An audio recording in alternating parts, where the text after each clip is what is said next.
we need to be able to graph trig functions, including transformations. So let's look at this graph and let's determine the things that are going to help us graph it. First of all, we want to figure out what the period is.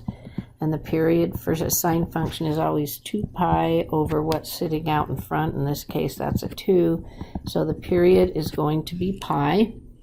The amplitude is going to be 3. So that's what's sitting out in front of the whole trig function, not just in front of the x. Remember, if that's negative, you do the absolute value for the amplitude, but the negative would mean it's reflected. Okay, and then the other piece is we have this +1 on the end, which means it moves the baseline up 1. So everything is shifted up 1. That's a vertical shift. There's no horizontal shift here. So let's go ahead and graph this.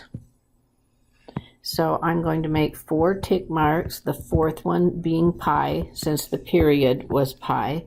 So the middle is pi over 2, and the first tick mark is pi fourths. So my tick marks are by fourths, pi fourths. So here's 5 pi fourths, 6 pi fourths, 7 pi fourths, 8 pi fourths, which is 2 pi.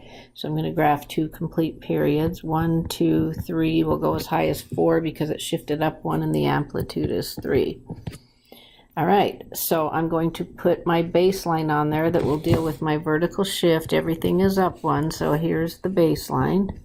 It's going to oscillate around about this line. And now we're ready to do the graph. There's no phase shift, so at 0, sine is typically 0, but it's shifted up, so it'll be at its baseline. Then we need to go to its maximum, which is 3 above the baseline, so that'll be up there at 4.